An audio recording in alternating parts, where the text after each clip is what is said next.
Hey guys, it's Elizabeth, Finding Elizabeth. It is Monday, July 3rd, 2017. Happy Canada Day yesterday. Happy Independence Day tomorrow. How is everybody? I hope you are good.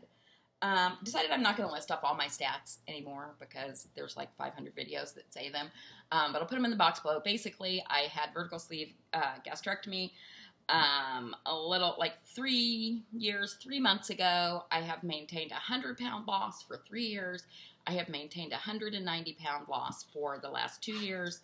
I am still 30 pounds away from my goal. I was struggling with a little bit of regain. I have kicked most of that in the ass. My weight last week was 213.2, I think, and my weight this week is 210.8, so that's like a 2.5-pound loss, which is awesome. What am I doing? I'm doing keto, I'm working out, I'm drinking my water, I'm taking my vitamins, and I'm living my life. So, and that works for me, and I feel really good. I made a video on Saturday for my car, and I guess there was a sound issue, so if you couldn't sit through it, I'm sorry. And basically what I said was, I'm happy, I'm happy, I'm happy. I appreciate all the things. Life is good. And Tanya mentioned that that general sense of well-being might be related to being fat adapted, which awesome, great. Keto is what works for me. It's what I did for the first I did low carb, moderate protein for the first 2 years after surgery. I got off track with that a little bit, and and this last 6 weeks, I have been doing pretty strict keto, which is high fat, moderate protein, low carb, less than 20 net grams a day. And that works for me. I feel amazing. I see the changes in my body from that and from working out. I was for a long time just wearing my jeans that had a little bit of stretch in them. Now, nope, all the jeans feel good and comfortable, and I just feel like myself again. And I feel more confident maybe than I ever have that I'm going to achieve my goal. So that's what I'm working on.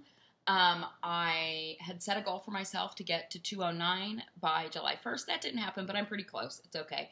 And so my next goal for the month of July is, I think, to get to 206, which I'm pretty confident I can do. And my next little bit longer term goal is to be at my lowest post weight loss surgery weight when I speak at Obesity Help at the end of October. That would be 197 pounds, which is like 13 pounds from now. That's totally doable in July, August, September, in 4 months. Yes, hell yes.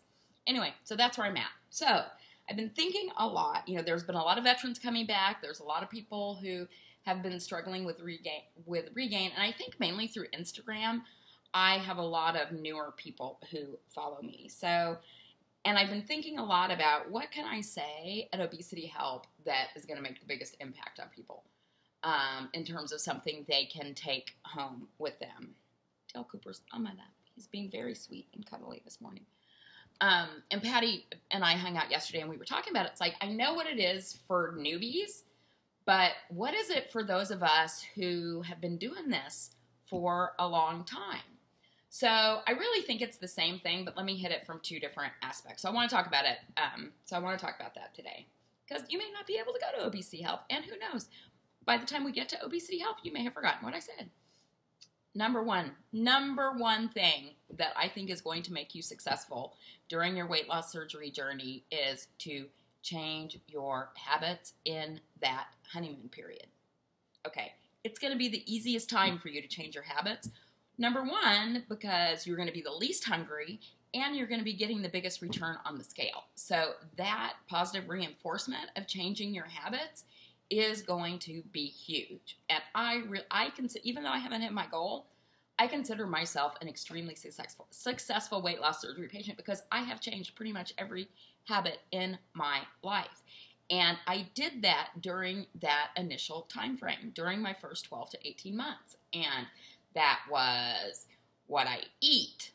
That is physical fitness. That's my water. That's, all these things. And I got all this positive reinforcement from it at the time. And now those habits are my lifestyle. Yes, occasionally I will veer off track. But, you know, a day like yesterday, Patty and I went out and we had all the champagne. I used to drink champagne every day. I very rarely drink champagne now because it has a lot of carbs. But I did that yesterday, and it was okay. And I was okay about doing it. I didn't feel bad about it. I made a conscious choice knowing where we were going that, okay, this Sunday I'm going to have champagne. It's probably the first time I've done it in over a month. And it was okay. And was there a little bump on the scale today? Yes, but like 0.2 pounds. And today, right back on track. So because who I am is not the person that drinks champagne all the time and eats junk food and doesn't exercise now. That's who I was. Now I'm a person who exercises, who tries to moderate my alcohol consumption, who definitely moderates my food consumption. And, you know, that's who I am now. So you go off track for a little bit. It's really easy to get back to it because that's just who you are at this point. So my number one suggestion to people who are just starting out is change those habits early. And one of the things, this was another thing Patty and I were talking about yesterday because we were both in the same program, is we had like 12 weeks of classes we had to do, and they told us that we had to lose 10% of our weight before surgery to be approved. Well, that's when I started changing those habits, and I did it exactly like I've said in videos a million times. One piece at a time, one small step at a time, one habit, get it down, move on to the next one. So now that really is who I am. I am someone who exercises. I am someone who eats healthy, whole foods. I am someone who drinks enough water every day to hydrate my body. That's who I am. So if there's a blip where I go off track for a little while, all I'm doing when I refocus is getting back to the person that I am. So newbies. Okay, so what about those of us who have been around the block a while and did not develop those habits during that initial time after surgery? You still can. It's a choice. It is a choice. I see you guys doing your bullet journals with your habits. I mean, that's how you do it. You decide what your habits are. For me personally, when I was starting out and when I try to get back on track, I have to do one thing at a time. So when I was doing this pre-op, my first habit was I am going to track in my Fitness Pal every day. I can eat whatever I want, but I'm going to track. Sorry, I got my hair done and there's hair in my mouth. I'm going to track my food every single day. So I did that for at least 2 weeks until and with some habits it took longer or less, but you know when it starts to be a habit. So I did that every day until I felt like I had that down, and then I added another one. Back then it was, okay, no, and I ate fast food all the time. So it was no fast food in the car. I could have fast food other places, but not in the car. And then it was, I'm drinking my water. I'm whatever. I just built on it. And you can do that now. And I think it's great. These bullet journals where people are keeping track. For those of you who are less artistic, there's an online app called chains.cc. I'll put it in the box below, where you can track your habits in strings like that. So I think, it is never too late to develop these habits. If you are on the, if you've passed your honeymoon period after your weight loss surgery and you feel like your habits have slipped or you never fully developed them the way they should be gentle with yourself, but also be accountable. I mean, I get a little anxious when I hear people say, okay, I'm going to do everything. Like I'm going to go from, being off track to changing every single thing about my life tomorrow. And my feeling is that sort of sets you up for failure because it's impossible to be perfect. Trust me, I know.